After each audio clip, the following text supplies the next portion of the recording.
One of my favorite but most overlooked Bible verses is Joel 2:28, where God says, "And it shall come to pass afterwards that I will pour out my spirit on all flesh."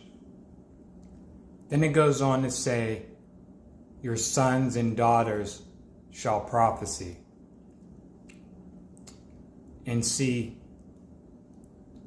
the key in this verse is when God says, "I shall pour out my spirit on all flesh."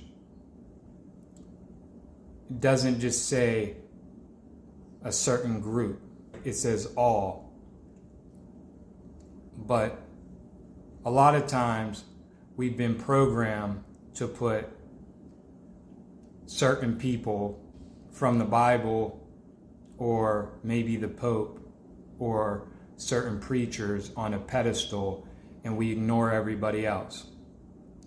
We have a perspective that kind of teaches us that the people in the Bible are the only ones that should be listened to. They're the only people that have visions that can be trusted. But this is not true. And the reality is we need to start having a certain amount of respect for modern day people, because God is speaking to us now, but a lot of times we just choose not to listen. And it's also about having a certain amount of respect for your own visions and trusting your own visions that come from God. A lot of times people are so attached to dogma that they block out the true teachings of God. And so we need to understand that you're the modern day prophet, right? We need to have a lot of reverence and respect from the people in the Bible, right? And the people in ancient times. But you also need to understand that you're just as powerful as they were. God can reach you just like he reached them. So we need to get out of this thinking that they're better than us. They're not. I had a dream the other night, and it was kind of profound in retrospect. And it just happened not last night, but the night before.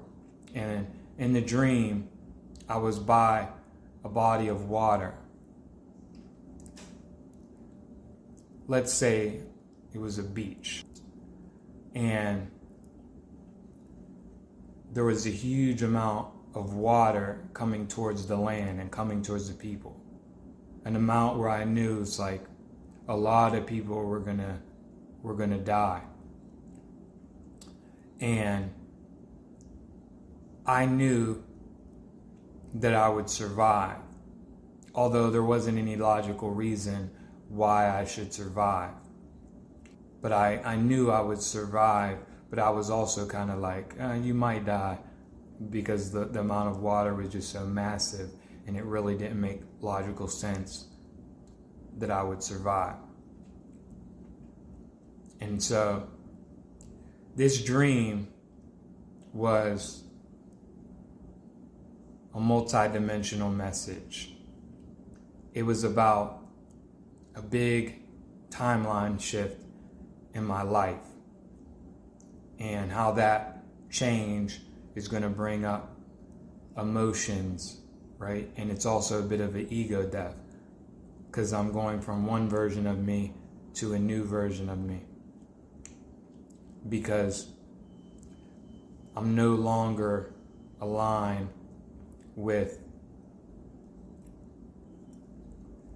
the past version of me.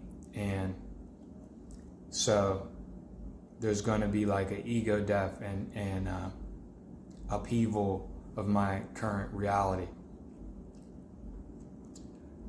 But the dream also was showing me how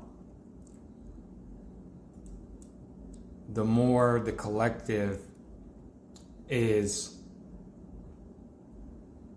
an illusion and separation consciousness is unhealed, right? Suppresses emotions, is not aligned, out of alignment, which collectively there's a lot of people that are completely out of alignment. And so the outer reality mirrors our external chaos. And when I woke up, I don't really watch the news, but on my feed, I noticed that 82 people died from a flash flood in Texas. And that's really sad.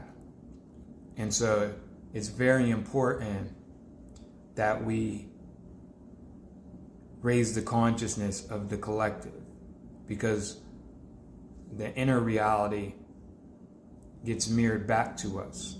If we're a disaster inside, we will create disasters because we're the creator, even if we don't want to accept it. And this is why it's important that we accept it, because it's the truth. And it's also why we need to start honoring our dreams and our visions and not just pushing them away because society programmed us to believe they're nonsense. They're not. They're divine. We just have to decipher them and understand them. And we weren't taught how to do this. But your visions, your dreams are holy. And I want you to understand that you are the leaders and the teachers of the new earth. You are the modern day prophets. You are. And so we need to get out of this putting people in the past on pedestals. Now, I'm saying we should have deep reverence for them, and they can help guide us. But it's time we step into our power and we know who we are. You are the new prophet. You. And it's time that we take on that responsibility and learn to trust ourselves. Because God is not separate from you. He can speak through anybody. And he says he will. In that verse, where he says he'll pour out his spirit in all flesh. And it's time we learn to listen to each other. Because a lot of people are attached to the dogma and they don't listen to their sons and daughters. If God wanted to speak to you, he would speak to you through people that love you, not just some random guy like the Pope, right? You want to believe he has your best interest in mind, but then you want to ignore the people in your life that care about you. And so we need to start listening to each other.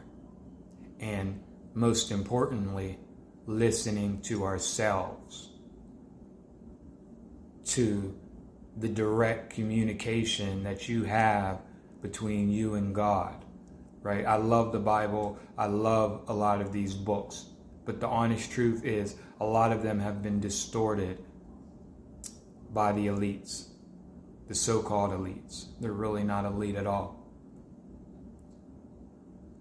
And so you need to learn to trust your connection with God and that communication, because there's nothing more holy. People talk about the Holy Bible. There's nothing more holy than you.